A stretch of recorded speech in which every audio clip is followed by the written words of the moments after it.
예루살렘아 여호와를 찬송할지어다. 내 하나님을 감사함으로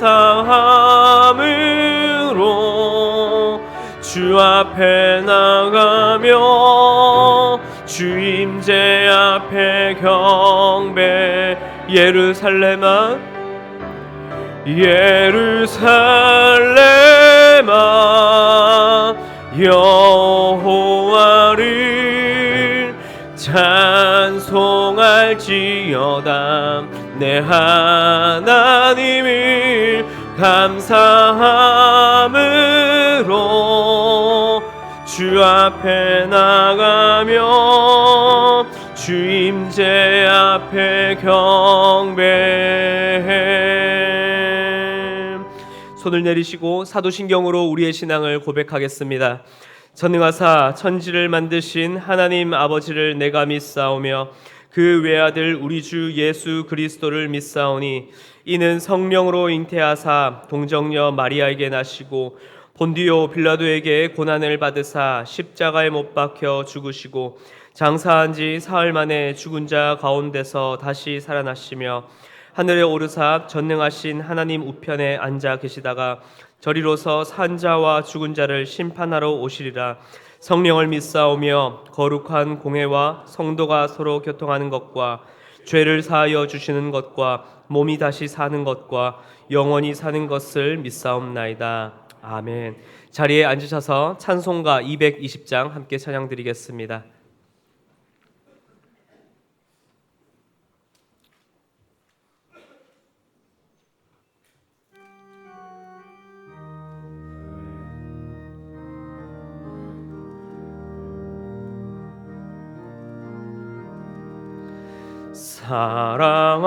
사랑하는 주님 앞에 형제 자매 한자리에 크신 은혜 생각하며 즐거운 찬송 부르네. 내 주 예수 본을 받아 모든 사랑 내 몸같이 환난 근심 위로하고 진심으로 사랑하세. 사랑하는 주님 앞에 온갖 충성 다 바쳐서 괴로우나 즐거우나 주님만 힘써 섬기네. 우리 주님 거룩한 손 제자들의 발을 씻어 남 섬기는 종의 도를 몸소 행해 보이셨네. 사랑하는 주님 예수 같은 주로 섬기나니 한 피 받아 한 몸이를 형제여 친구들이여 한 몸같이 친밀하고 마음으로 하나 되어 우리 주님 크신 뜻을 지성으로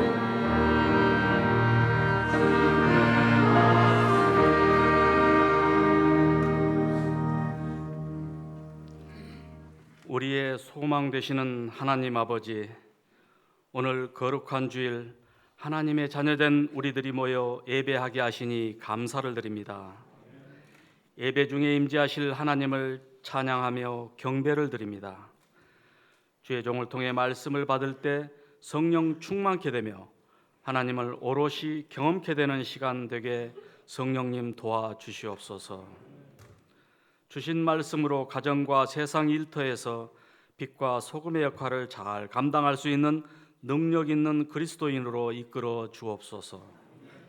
지내온 시간을 되돌아보면 끊임없이 주님을 십자가에 달리심을 외면했던 군중 속의 저를 보게 됩니다. 죄 많은 우리를 대신해 십자가에서 죽으신 주님의 사랑으로 우리들이 죄 사함을 받고도 지금의 우리나라와 교회들이 세상에 편승하여 헤매이고 있습니다. 정치, 경제, 사회, 문화 모든 게 점점 그리스도의 힘을 잃어가고 있는 것만 같아 우리 믿는 모두가 가슴이 먹먹합니다. 죄 안에 있으면서도 알지 못하는 저희들을 불쌍히 여기시어 돌이켜 회개할 수 있도록 인도하여 주시옵소서. 성경적이지 않는 음란한 것들과 남을 미워하며 갈라서게 하는 악한 생각들을 분별할 수 있는 영의 분별력을 허락하여 주시옵소서. 사랑의 주님, 수능일이 얼마 남지 않았습니다. 그동안 열심히 공부한 자녀들이 좋은 성적을 거두게 하시고 기도하는 부모들에게 평안함을 주시옵소서. 사랑의 하나님 아버지, 우리 교회가 6번째 분립개척을 하고 있습니다. 거룩한 헤어짐으로 또 하나의 복음의 씨앗을 큰 숲을 이루어가도록 온 교우와 함께 기도할 때 도움의 손길들이 충만하도록 인도하여 주시옵소서. 오늘도 말씀을 증거하실 목사님 가정과 영육간에 강건케 하시고 말씀을 통하여 우리 모두 영혼을 깨우며 시대를 깨우는 말씀을 달고 오묘한 능력의 말씀으로 기름 부어 주옵소서. 찬양을 받으시기에 합당하신 하나님 아버지께 감사함으로 드리는 찬양을 기쁘게 받아 주옵소서.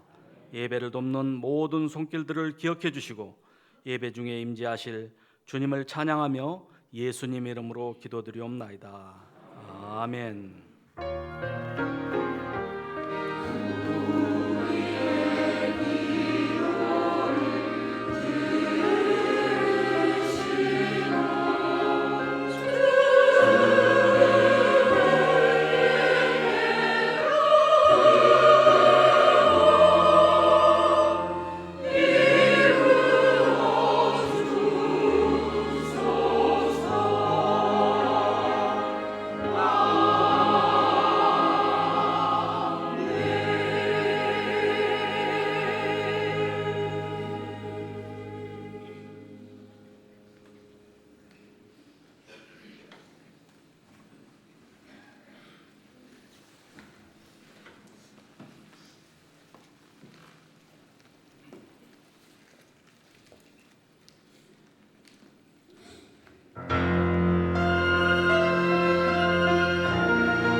드린 예물을 위해 기도하겠습니다.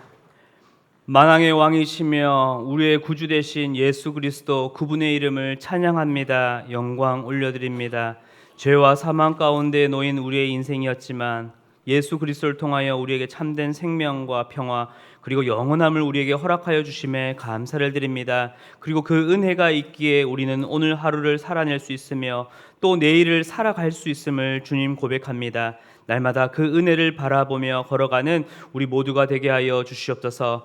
주께서 우리에게 베풀어 주신 그 한량없으신 은혜와 그 사랑에 감사를 드리며 물질 가운데에 우리의 마음과 뜻과 정성을 담아 드리오니 주님 기뻐 받아 주시옵소서. 그리고 이 물질을 통하여 또한 우리 모두를 통하여 우리에게 속한 삶과 일터와 직장 삶 가운데에 살아계신 예수 그리스도를 날마다 선포하며 또한 살아가는 우리의 모든 삶, 우리의 발걸음 되게 하여 주시옵소서. 감사를 드리며 살아계신 예수 그리스도의 이름으로 기도드렸습니다. 아멘. 국내에서 신종 코로나 바이러스 감염증에 걸린 세 번째 확진 환자가 누적 사망자는 30명으로 10,000명을 넘어서는 등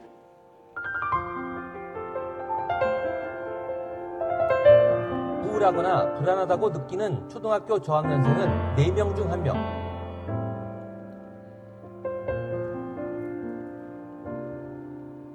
친구나 선생님과의 관계가 멀어졌다는 응답도 많게는 30에서 40%까지 나옵니다.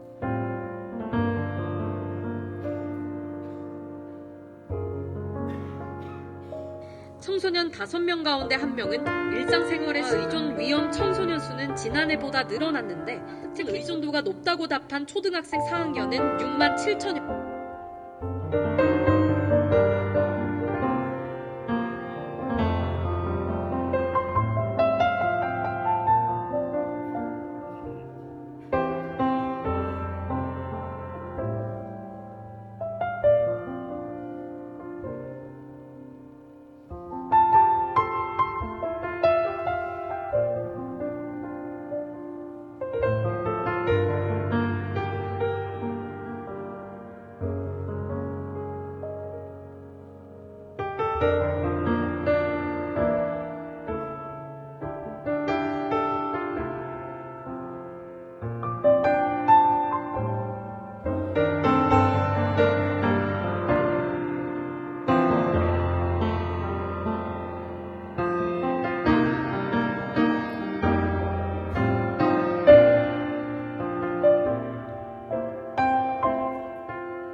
먼저 오늘 예배 가운데 처음 나오신 여러분들을 주님의 이름으로 환영하고 축복합니다. 새가족으로 등록하길 원하시는 성도님께서는 예배 후에 나가셔서 왼쪽 새가족실로 오시면 잘 안내해 드리도록 하겠습니다.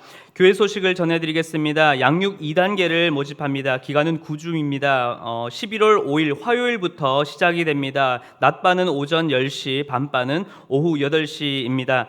양육 1단계를 수료한 분들을 대상으로 하고 있고요. 전도 이론과 내용 그리고 실습에 관한 내용이 진행될 예정입니다. 신청 마감은 10월 30일 수요일 오전까지고요. 신청서는 사무실로 제출해 주시면 되겠습니다. 문의사항은 이승범 목사님께 문의해 주시면 되겠습니다.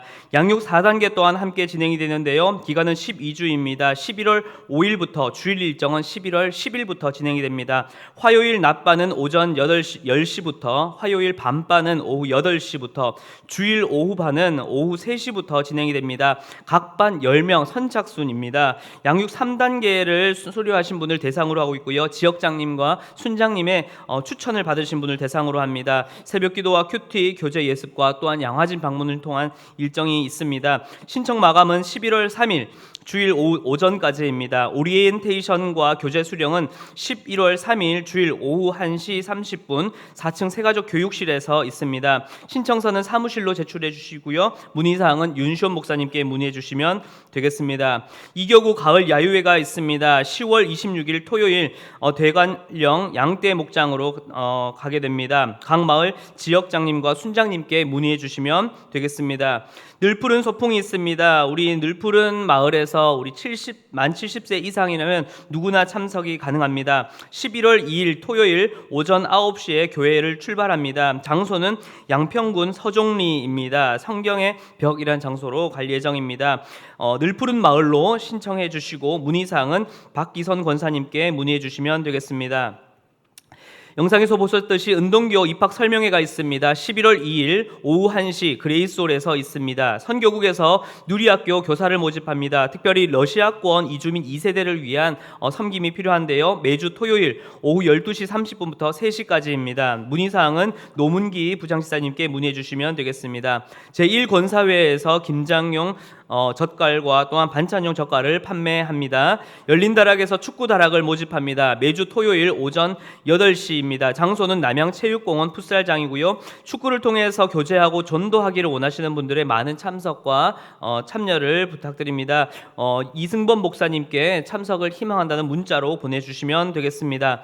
그레이스 가든에서 주거환경 집수리 봉사자를 모집합니다. 대상자로는 취약계층, 독거 어르신분들을 섬기는데요. 10월 30일 수요일 오전 8시부터 진행이 됩니다.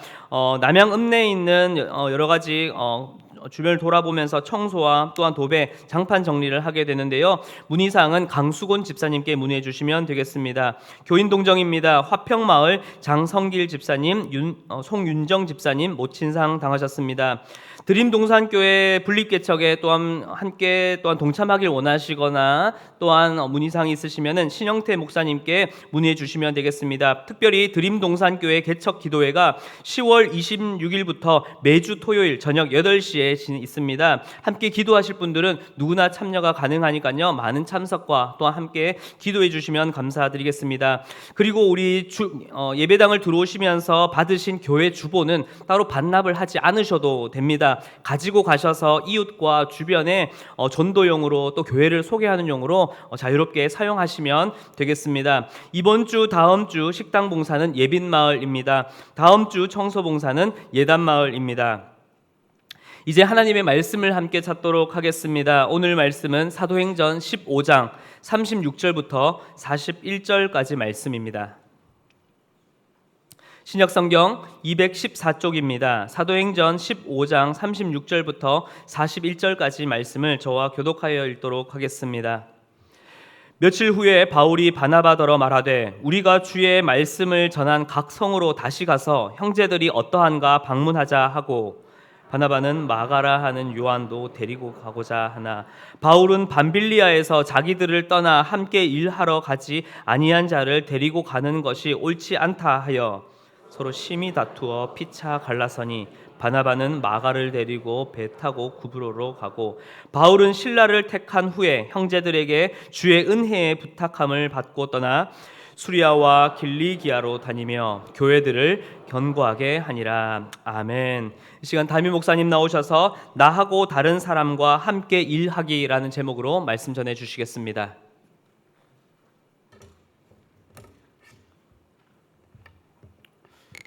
우리가 자주 사용하는 말 중에서 굉장히 이렇게 혼돈해서 사용하는 말이 있습니다. 다르다라는 말과 틀리다라는 말을 서로 막 섞어서 잘못 사용하는 경우가 많습니다. 너랑 나랑 생각이 달라 이렇게 말해야 되는데 너랑 나랑 생각이 틀려 이렇게 말합니다.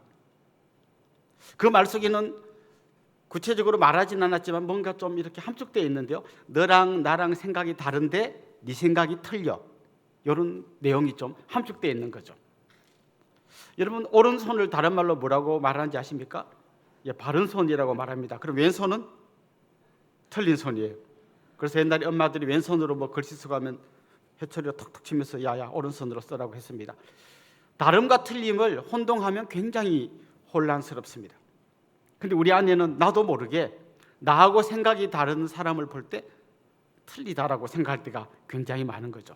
사실 우리 한국 문화는 다른 걸 되게 싫어하는 문화예요. 70년대, 80년대에 청소년기나 청년기를 보낸 분들 어떻게 학교 다녔습니까? 똑같은 교복 입었잖아요. 똑같은 교복에 똑같은 단추가 달려있고 여기 학교 배지가 달려있고 학년 배지가 달려있고 명찰 색깔도 똑같고 똑같은 모자를 쓰고 학교에 그 무슨 교패를 붙이고 다 여러 개 가지고 똑같이 다녀야 돼요. 조금이라도 다르면 교문에 들어가다가 선도부 선생님이 불러가지고 엉덩이를 때렸어요. 머리 길이도 똑같아야 돼요. 남자는 요거 빡빡이 몇 센치 요거 좀 올라오면은 바리깡으로 아예 머리를 고속도로를 내버렸습니다. 여학생들도 귀 밑에 몇 센치까지, 치마는 어떻게 단어 올려도 안 되고 내려도 안 되고 딱 전부 그렇게 해서 다녀야 돼요. 조금이라도 다른 거는 틀린 거였어요. 이게 우리 한국의 문화였어요. 심지어 식당 가가지고 이렇게 주문할 때도 그냥 짜장면 통일 이렇게 해야 되지, 뭐 짜장면 하나, 우동 하나, 짬뽕 이러면 주인이 그렇게 하면 시간이 굉장히 오래 걸립니다.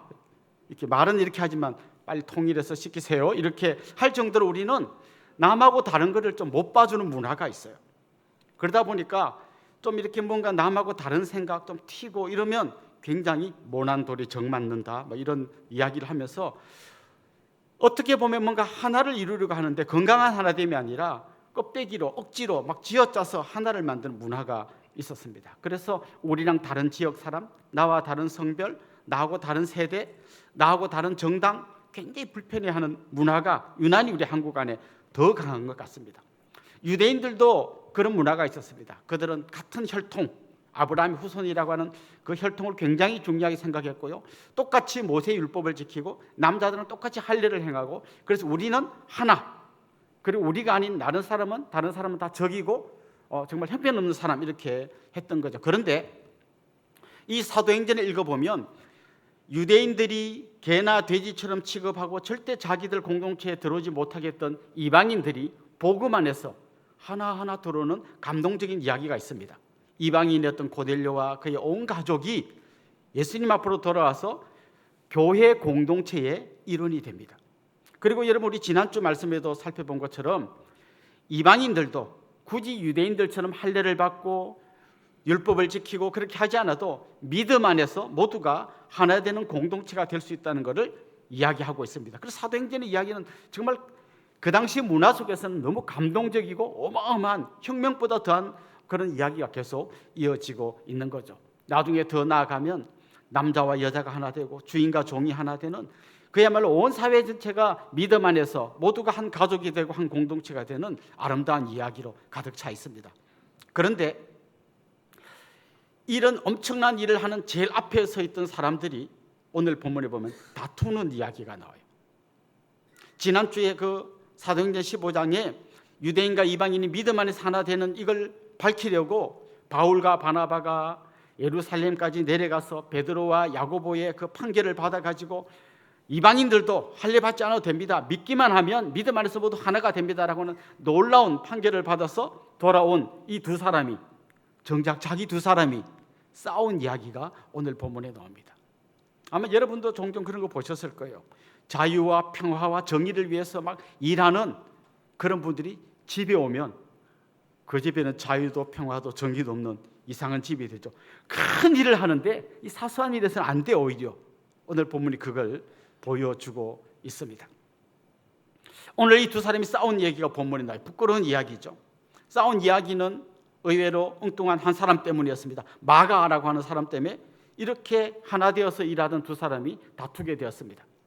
1차 전도 여행 때 바울과 바나바 그리고 마가가 함께 갔잖아요. 그런데 여러분 이미 앞에서 말씀을 들으신 대로 마가가 앞으로 저 엄청난 산맥을 넘어가 가지고 막 그 중간에 막 강도가 있는 저기를 통과해서 가야 된다는 바로 그 지점에서 집으로 가버렸어요. 딱 3명이 조를 맞춰서 갔다가 한 명이 빠지니까 그 선교팀이 상당히 어려웠습니다. 굉장히 힘들어하면서 두 사람이 선교를 했습니다. 그런데 이제 두 번째 전도여행을 떠나려고 합니다. 그런데 바나바는 지난번에 중간에 집에 갔던 마가가 이제 좀 정신 차린 것 같다. 그러니까 이번에는 데리고 가자. 이렇게 말했습니다. 특별히 바나바하고 마가는 친척 관계예요. 마가가 바나바의 조카였어요. 자기 조카이기도 하고, 또 바나바 여러분 잘 아신 것처럼 그런 남을 잘 위로하고 품어주는 따뜻한 사람이잖아요. 그러니까 마가 그때 좀 젊은 애가 철이 없어 그랬는데 이제 정신 차린 것 같아. 우리가 잘 품고 가자. 이렇게 말합니다. 그런데 바울은 생각이 달랐습니다. 바울은 일 중심의 사람이에요. 일이 되게 해야만 되는 사람이에요. 여러분 바울이 그동안 어떻게 살아왔는지 그 역사를 알잖아요. 그는 어딘가 하나 딱 꽂히면 좌우를 돌아보지 않습니다. 그냥 그 일이 되도록 달려갑니다. 그가 예수님 믿기 전에는 예수 믿는 사람을 잡아 가두자. 그러면 뭐 그 사람의 형편이나 이런 거 보지 않아요. 그냥 가서 다메섹까지 가서 잡아오려고 막 열심을 다해서 달려가는 사람입니다. 예수님 만난 이유는 어떻게 됐습니까? 이제는 막 복음 전하는 일에 딴 거 안 보여요. 루스드라에서 막 돌에 맞아 죽을 뻔했는데 또 루스드라 성으로 또 들어갑니다. 자기들을 막 이게 루스드라에서 선동했던 그 이고니온과 안디옥까지 또 찾아가서 복음 전한, 그래 뭐 죽으면 죽고 막 그냥 가는 사람이 바울이에요. 근데 바울의 관점에서 봤을 때 마가는 자기가 이렇게 일을 하는데 상당히 걸리적거리는 사람이에요. 그래서 마가 빼고 대조로 일이 되게 하자 이렇게 이야기했고, 바나바는 그래서 저 어린 영혼 우리 품고 가자 이렇게 둘이가 서로 좋은 뜻인데 그 이야기로 심히 다투고 갈라섰다는 게 오늘 본문의 이야기입니다. 여러분, 이야기를 들으면서 좀 누구에게 좀 더 마음이 가십니까? 여러분, 좀 나는 바울하고 좀 성향이 비슷한 것 같습니까?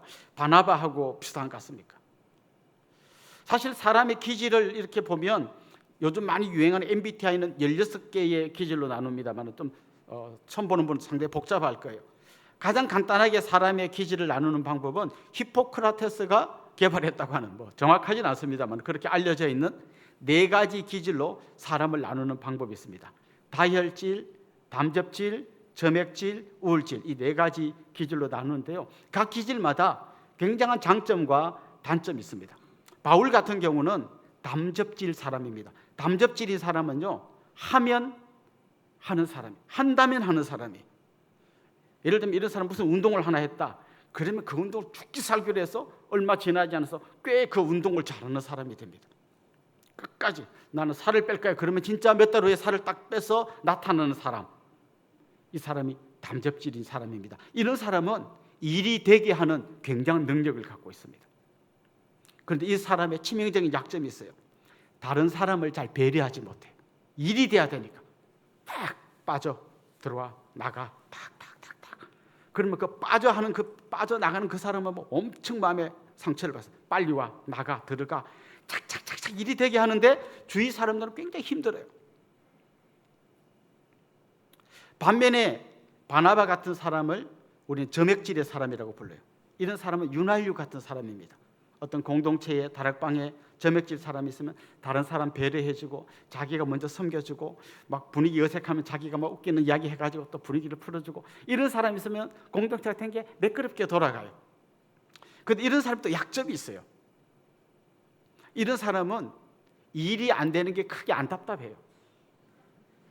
그래서 이런 분은 교회 와서 너무 막 잘하는데 집에 가면 설거지 할 게 이렇게 쌓여. 그게 안 불편해. 뭐 나중에 모았다 하면 되지. 아침에 못하면 점심 때 하면 되고, 또 못하면 저녁 다 모아서 하면 되고, 뭐 그러다가 막 그릇에 달라붙어 안 되면 버리고 새로 사면 되고, 별로 안 답답해요. 그러니까 이런 사람이 앞장서면 일이 잘 안 돼요.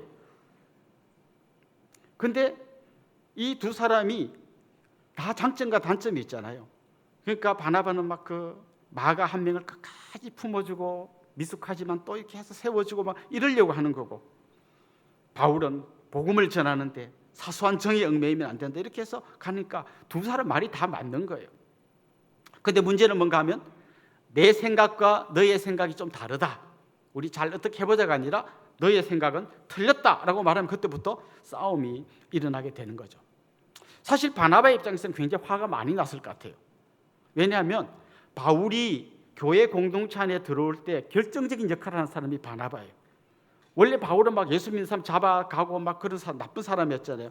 그가 교회로 들어오려 갈 때 사람들이 저 사람 위장 귀순이다, 분명히 이렇게 들어서 우리 다 잡아갈 거다, 다 싫어했어요. 근데 바나바가 아닙니다, 이 사람 진짜 예수님 만난 거 맞고 이제 변화되어 새 사람 되었습니다, 우리 공동체에. 그래서 바나바 덕에 바울이 공동체 안으로 들어온 거예요. 그리고 바울이 이제 예수님 만난 이후에 자기 고향 다소에 가서 조용히 지내고 있을 때 바나바가 안디옥으로 파송받으면서 그 먼 다소까지 찾아가서 바울을 데리고 와서 우리 같이 일합시다. 그래서 그를 억지로 데리고 와가지고 안디옥 교회에서 일하고 거기서 마음이 맞아서 성교행까지 간 그런 경우거든요. 그러니까 바울은 바나바에게 빚을 엄청 많이 졌어요. 바나바 덕분에 자기가 여기까지 온 거예요.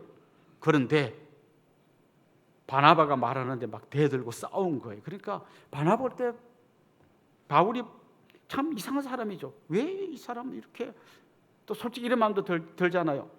자기도 과거를 생각하면 얼마나 부끄러운데 자기 과거에 그렇게 막 예수 믿는 사람 핍박했던 거 다 잊어버리고 그 마가가 조금 잘못해도 그걸 못 봐줘?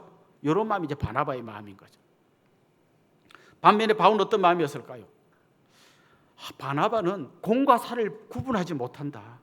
이렇게 자기 사소한 감정에 얽매여 가지고 큰 일을 그르치려 하는구나, 이렇게 생각했던 거죠.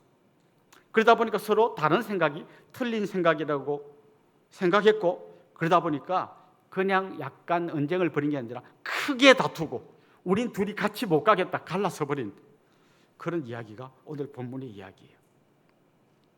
여기서 우리 질문을 하나 던지게 됩니다. 누가는, 이 사도행전을 기록한 누가는 왜 이렇게 부끄러운 얘기를 이렇게 다 기록해 놨을까요? 차라리 이거 없으면 나중에 사도행전을 읽는 사람이 은혜가 되지 않겠어요? 그냥 뭐 선교팀이 두 팀이 됐다 이렇게 해도 틀린 말은 아니잖아요. 그런데 굳이 이걸 싸웠는데 크게 다투어가고 갈라선 얘기를 이렇게 미주알 고주알 다 적어놨을까요? 거기는 이유가 있는 거죠. 첫 번째 이유는 이런 겁니다. 하나님의 일은 어떤 영웅 같은 사람이 하는 게 아니라 부족함이 많고 허물이 많은 사람들이 하나님의 손에 붙들려서 일을 하는 거다. 이 사도행전의 위대한 역사는 바울과 바나바 같은 위대한 사람을 통해서 된 게 아니라 이렇게 허물 많고 부족한 사람이지만 하나님의 손에 붙들려서 된 거고, 결국 이 사도행전의 역사는 바울의 이야기가 아니라 바나바의 이야기가 아니라 성령의 이야기다. 이걸 지금 보여주고 있는 겁니다. 저는 초등학교 때 우리 집에 위인전 12권짜리 전집이 있었어요. 그걸 몇 번 읽었습니다. 거기에 나온 위인들은요, 어릴 때부터 하여튼 싹이 달랐어요. 태어나기 전부터 태몽부터가 대단했어요. 그리고 자라는 과정에서 비범했어요. 정말 보통 사람들이 흉내내지 못할 정도로 정직했고요, 똑똑했고요, 용기가 있었고 대단한 사람이에요. 그런데 그 위인전을 읽을 때 제가 그분들의 허물이나 약점들을 읽은 기억은 없어요. 다 좋은 얘기로만 가득 차 있어요. 그런데 성경은 그렇지 않아요. 성경은 정말 위대한 믿음의 사람을 소개하지만 동시에 그 사람의 약점과 허물도 다 이야기해요. 유대인들이 존경했던 아브라함, 정말 본토 친척 아비 집을 떠나 하나님이 가라고 한 곳으로 갔던 그 위대한 믿음의 사람도 보면 거기 가서 자기 아내 빼앗길까 봐 막 거짓말하다가 낭패를 겪은 이야기가 한 번도 아니고 두 번 막 이런 이야기를 다 소개해요.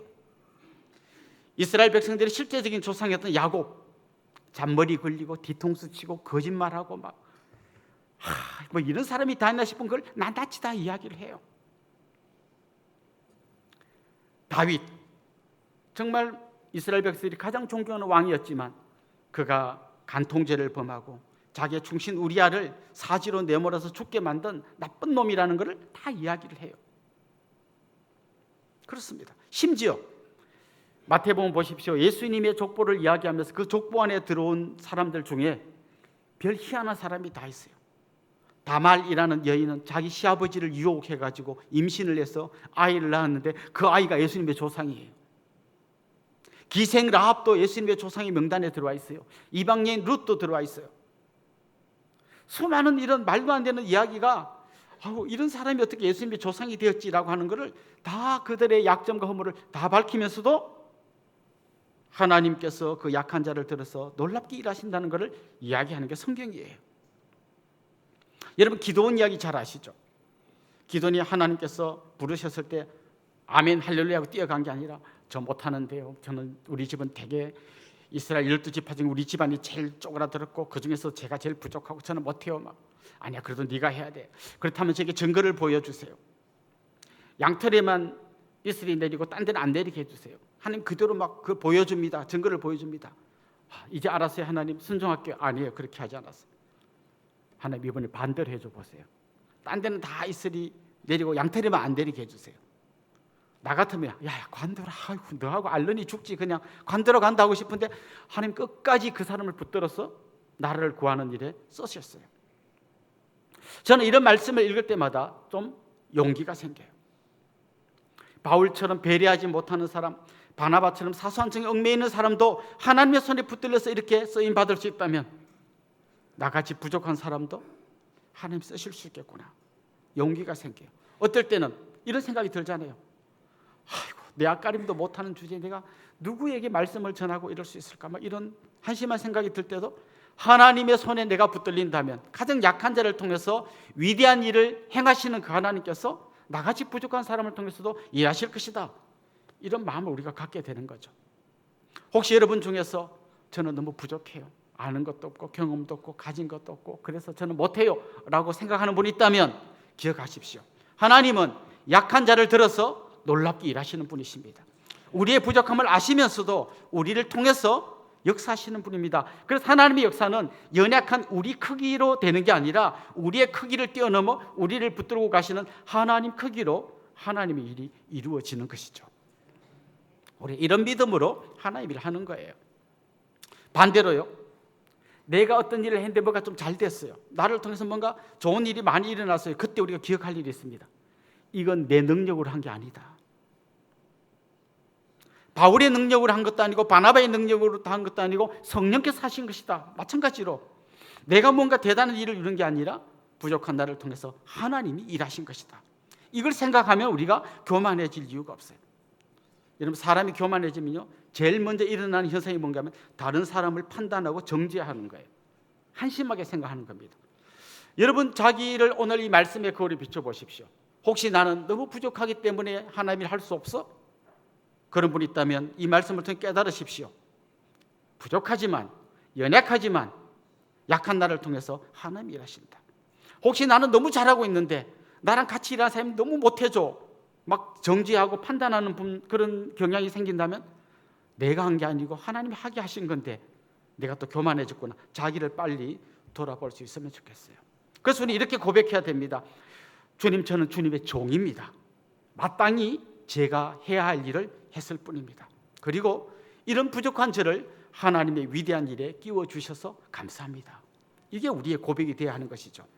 그래서 누가는 이 부끄러운 이야기를 기록하면서 그들이 탁월해서가 아니라 이런 부족한 자였지만 성령께서 일하셨기 때문에 사도행전의 역사가 일어났다는 것을 말씀하고 있는 거죠. 두 번째로, 왜 그는 굳이 이렇게 부끄러운 이야기를 기록했을까요? 뭔가를 보여주고 싶었어요. 여러분, 어떤 이렇게 기계가 고장 났을 때요, 그 잘 고치는 분들은 이걸 분해해 봅니다. 딱 분해해서 열어보면 원리를 알아요. 아, 요게 이렇게 가서 이렇게 걸려갖고 요래 갖고 이렇게 된 거구나. 그걸 알 수 있어요. 지금 바울과 바나바 사이가 고장이 났어요. 누가 그걸 분해하는 겁니다. 딱 분해해서 원래 이 두 사람이 고장 나기 전에 어떻게 잘 연결되어서 이게 돌아갔는지를 보여주려고 하는 거예요. 무슨 얘기인가 하면 하나님께서 이 바울의 강점, 정말 하면 한다, 막 그냥 좌고우면하지 않고 달려가는 이 엄청난 추진력과 용기, 이걸 쓰셨구나. 그리고 바나바의 그 따뜻함과 그 연약한 사람을 품어주는 이 아름다운 마음을, 이 둘을 잘 합쳐갖고 이렇게 연결해가지고 요게 돌아가게 하신 거였구나. 그런데 지금 이 고장이 났는데 뜯어보니까 원래는 요래 써야 되는 거구나라는 걸 보여주는 거죠. 왜 하나님이 이렇게 다른 두 사람을 묶고 놨는지를 고장난 이 두 사람의 관계를 열어보니까 알 수 있게 된 거죠. 참 신기하게도요, 하나님은 늘 보면 굉장히 다른 사람들을 묶어주십니다. 혹시 그게 궁금한 분은 자기 남편이나 아내를 보면 금방 알 수 있을 겁니다. 어떻게 이렇게 다른 사람하고 내가 살게 되지? 참 놀랍게도요, 보통은 나하고 다른 사람이 좀 끌리게 돼 있어요. 그래서 결혼하고 나면 달라서 끌렸는데 그 다른 꼴이 보기가 싫어져요. 이거를 잘 이제 좋아하는 게 우리가 해야 될 숙제인 거죠. 저는 오래전에 그 어떤 가정생활 세미나에 아내와 함께 참석하게 됐는데 거기서 MBTI 검사, 요즘 유행하는 MBTI 검사를 하게 되었습니다.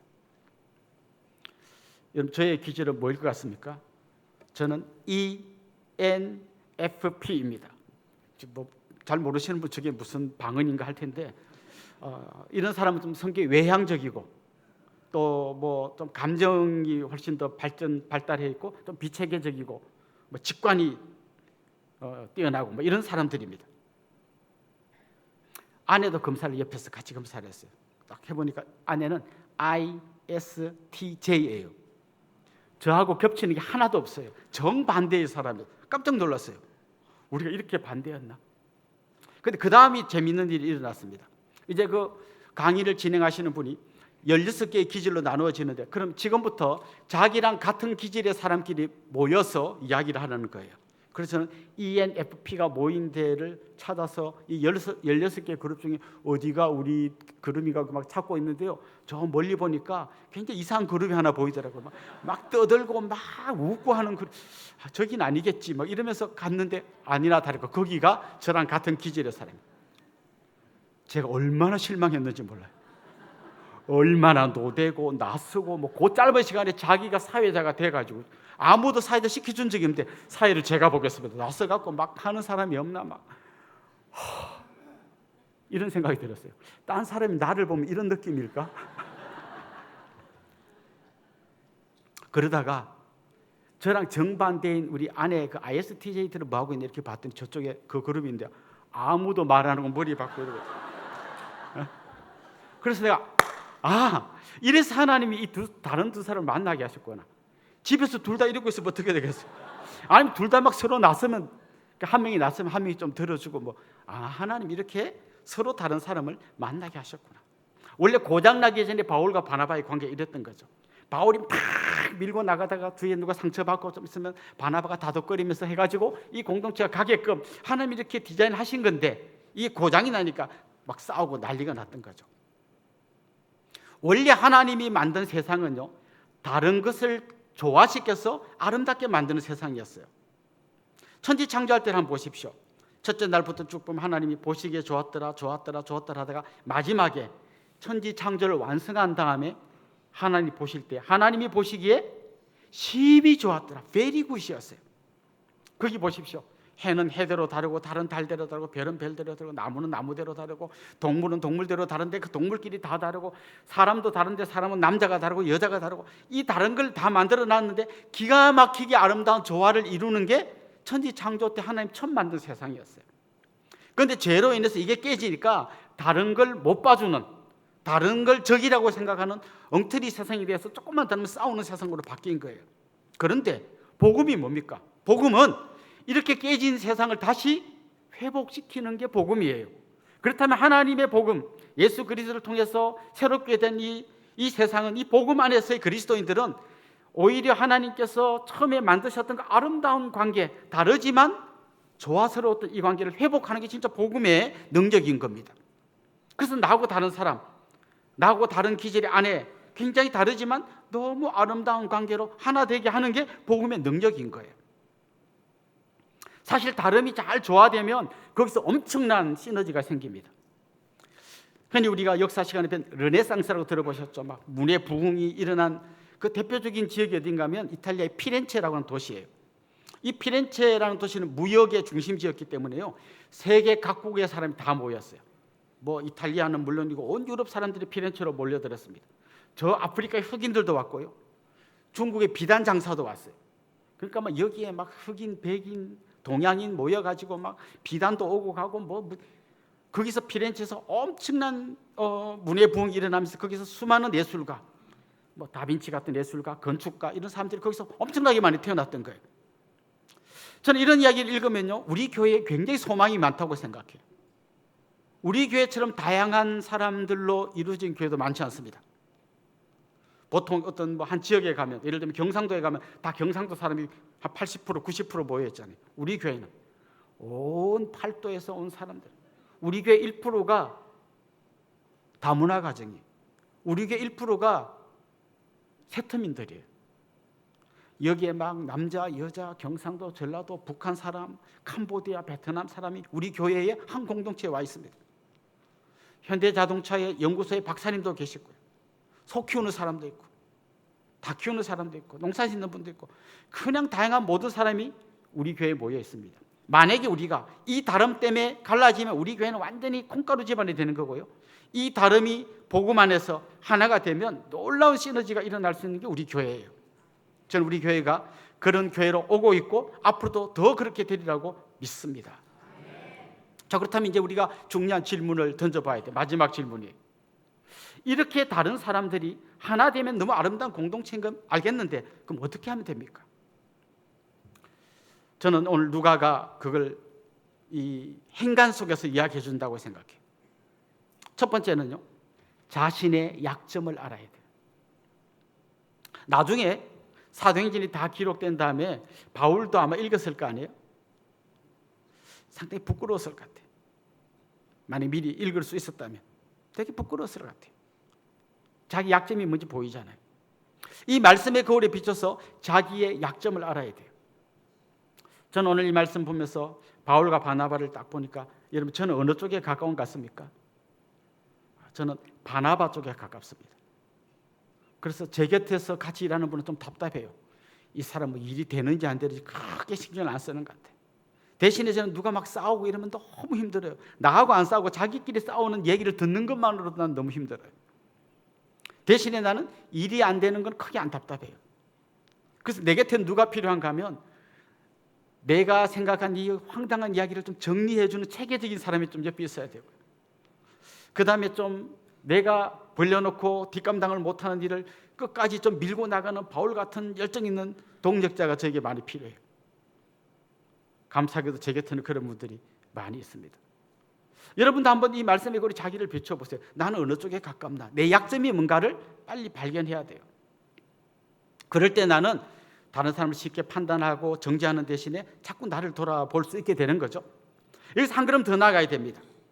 나하고 다른 사람을 품고, 이 사람을 품고 하나님께로 가까이 나가야 합니다. 월터 트로비시라고 하는 사람이 쓴 아주 유명한 책이 있습니다. 나는 너와 결혼하였다라고 하는, 정말 이거는 특별히 결혼을 앞둔 신혼부부들이 꼭 한 번은 읽어봐야 될 너무 좋은 책인데요. 여기에 보면 사랑의 삼각형이라는 이야기가 나옵니다. 하나님과 남편, 아내가 어떻게 하나 돼야 되는가를 보여주는데요. 삼각형이 있어요. 삼각형이 있는데 요 머리 꼭지점에 하나님이 계시고 남편, 아내가 있습니다. 이 두 사람이 가까워지는 가장 이상적인 가까워짐은 어떤 건가 하면, 이렇게 가까워지는 게 아니라 남편은 남편대로 하나님께 가까이 올라가고 아내는 아내대로 하나님께 가까이 가면, 하나님께 가까이 가면 갈수록 두 사람 사이도 가까워지는 거예요. 이게 그 사람이 이야기한 사랑의 삼각형입니다. 그럼 나하고 다른 사람도 이 원리에 넣으면 딱 맞아요. 나하고 다른 사람이, 나는 여기고 이 사람은 여기잖아요. 우리들이 막 좀 잘해보자 하는 게 어떤 겁니까? 부부 사이에, 여보 우리 좀 대화 좀 하자.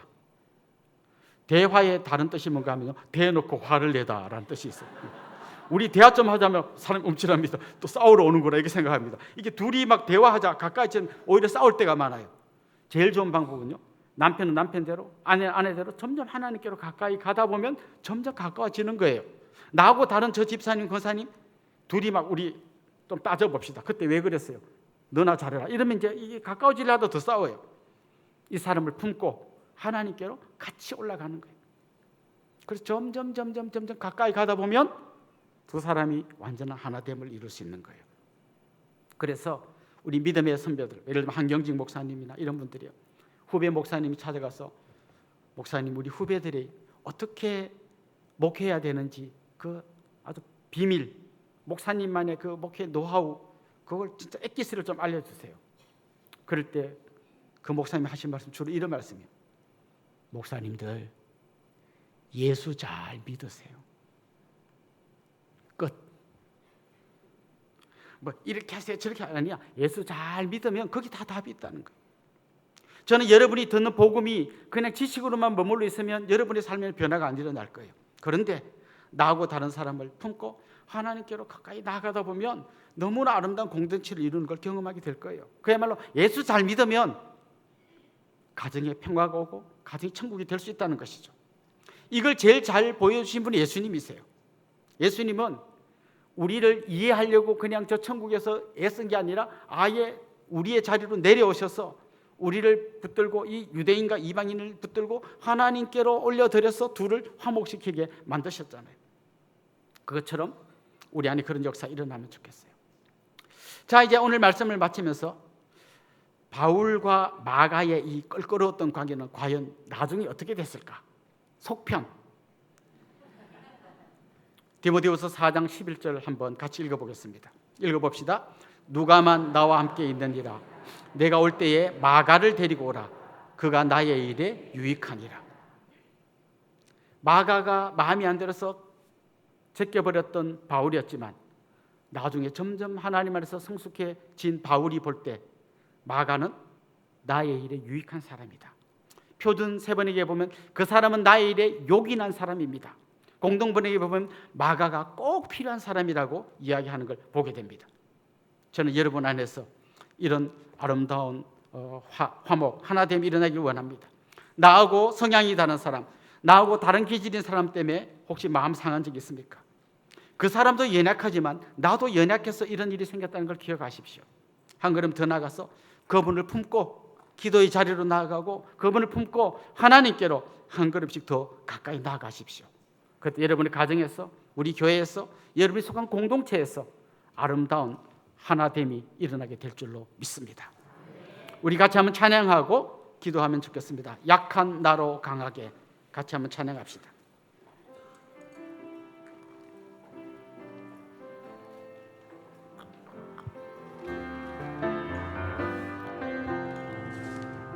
약한 나로 강하게 가난한 날 부하게 눈먼 날 볼 수 있게 주 내게 약한 나로 강하게 약한 나로 강하게 가난한 날 부하게 눈먼 날 볼 수 있게 주 내게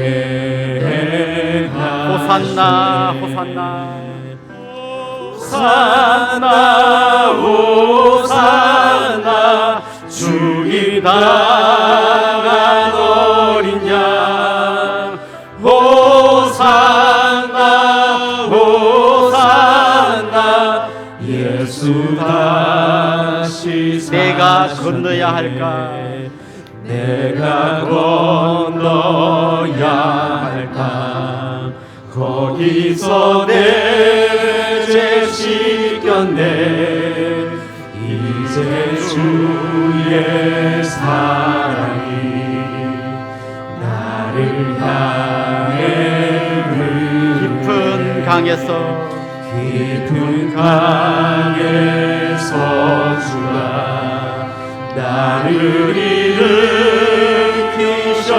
일으키셨도다 구원의 노래 부르리 예수 자유 호산나 호산나 호산나 호산나 주기 당한 어린 양 호산나 호산나 예수 다시 사셨네. 우리 같이 한번 기도합시다. 말씀을 생각하면서 기도하면 좋겠습니다. 주님, 나하고 다른 사람을 볼 때 틀렸다고 판단하기보다 내 안에 없는 그 사람의 장점을 보게 해주십시오. 천지 창조 때 하나님께서 만드신 다양한 세상이 하나님 보시기에 심히 좋았던 것처럼 우리와 다른 사람과 아름다운 조화를 이루게 해주십시오. 주님께서 우리를 위하여 우리의 자리로 내려오셨던 것처럼 우리도 그 사람의 자리로 내려가게 하시고 그를 품고 하나님께 더 가까이 가게 하옵소서. 그래서 우리의 다름이 오히려 하나님 안에서 더욱 아름답게 빛나게 해 주옵소서. 우리는 제목을 한번 합심해서 통성으로 기도하겠습니다. 하나님 아버지, 오늘도 말씀의 거울 앞에 서서 우리의 연약함을 발견하게 해주시고 이런 우리의 연약함과 부족함에도 불구하고 우리를 붙들고 일하신 하나님을 찬양합니다. 하나님의 그 은혜로 여기 있고 있음을 고백합니다. 나하고 다른 사람을 판단하고 정죄하는 대신에 그 사람 안에 있는 장점을 보게 하시고 한 걸음 더 그 사람 가까이 나가서 그를 붙고 하나님께로 가까이 나가게 하여 주옵소서. 우리 주님이 그러하셨던 것처럼 다른 사람의 자리로 내려가게 하시고 그를 위해서 기도하게 하시고 그를 주님의 사랑의 동력자로 여기는 나아갈 때 하나님 우리의 그 다름이 오히려 하나님 안에서 아름답게 빛나게 하여 주옵소서. 천지 창조 때에 서로 다른 피조물들이 하나님 안에서 아름다운 하나됨을 이루었던 것처럼 하나님 우리들 안에 이런 아름다움이 드러날 수 있도록 주님 기도하여 주십시오. 이 그를 위하여 하나님 그 사람을 부르고 기도하게 하여 주시고 그분의 약점을 덮어주게 하여 주시고 하나님 오히려 그 거울 앞에서 나의 약점을 발견하면서 더욱 하나 되는 아름답고 복된 감자가 되어줄 수 있도록 은혜 위에 은혜를 더하여 주시옵소서. 하나님 아버지, 오늘도 말씀의 거울 앞에 비친 우리의 모습이 너무나 연약하고 부족함을 주님 앞에 고백합니다. 이런 연약한 우리를 포기하지 않으시고 끝까지 품고 나아가신 주님의 이름을 찬양합니다. 이제 그 주님 의지하고 살게 하여 주시고 이제 우리도 주님이 그러하셨던 것처럼 나하고 다른 사람, 그 사람의 자리에 내려가서 그를 품고 하나님께로 올라가는 귀하고 복된 믿음의 사람 되게 하여 주옵소서. 그래서 우리의 다름 때문에 오히려 우리가 더 아름답고 풍성한 공동체가 되게 하여 주옵소서. 감사하고 예수님의 이름으로 기도드리옵나이다. 아멘. 이제 여러분 저를 잠깐 주목해 주시면 좋겠습니다. 좀 같이 우리 축하하고 축복하면 좋겠는데요. 지난주가 생일이었던 분 한번 손 들어볼까요? 예, 한번 일어나시죠. 우리 권사님 계십니다. 예, 우리 집사님 오늘 많으신데요. 또요, 결혼 기념일이셨던 분들, 서로 다른 기질끼리 만난 분들 한번 일어나 보시죠. 같이 축복하면 좋겠습니다. 예, 감사합니다. 혹시 오늘 우리 교회 처음 오신 분, 또 등록하기를 원하는 분, 그런 분도 한번 손 들어볼까요? 같이 한번 환영하고 축복합시다. 예, 우리 이분들 주님의 이름으로 환영하고 또 축복하도록 하겠습니다. 아주 먼 옛날.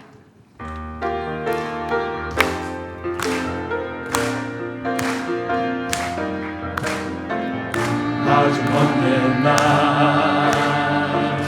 하늘에서 당신을 향한 계획 있었죠. 하나님께서 바라보시고 좋았더라고 말씀하셨네. 이 세상 그 무엇보다 귀하게 나의 손으로 창조하였노라. 내가 너로 인하여 기뻐하노라. 내가 너를 사랑하노라. 사랑합니다. 축복합니다. 사랑해요.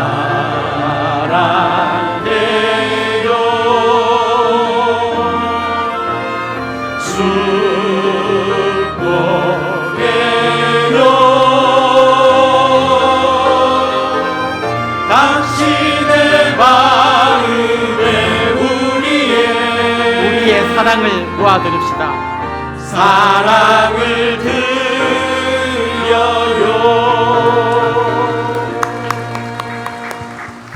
사랑합니다. 축복합니다. 우리 옆에 있는 분들, 앞뒤에 있는 분들과 다 인사합시다. 주님의 이름으로 사랑하고 축복합니다.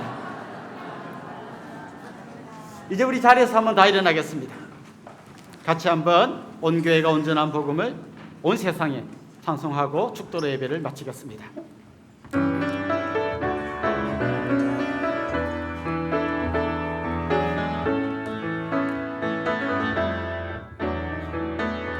성령님 이곳에 거하소서.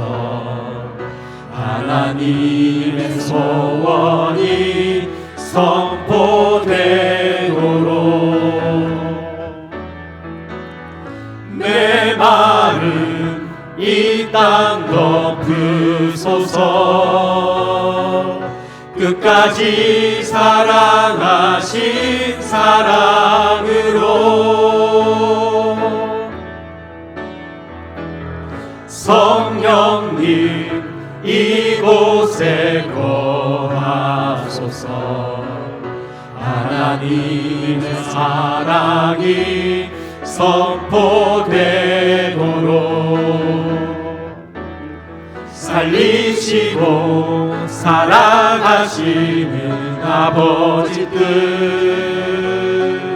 주의 교회가 살아내도록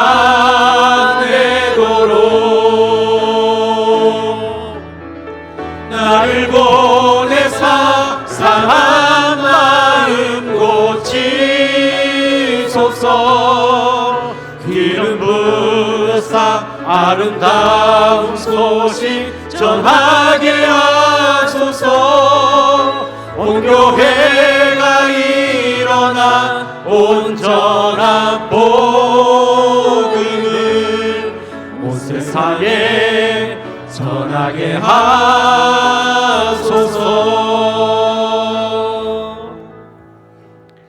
우리 주 예수 그리스도의 은혜와 하나님 우리 아버지의 극진하신 사랑과 성령님의 감화, 감동, 위로, 교통, 충만하심이 사랑하는 주님의 백성들과 그 가정 위에 이제로부터 영원토록 함께 있을지어다. 아멘.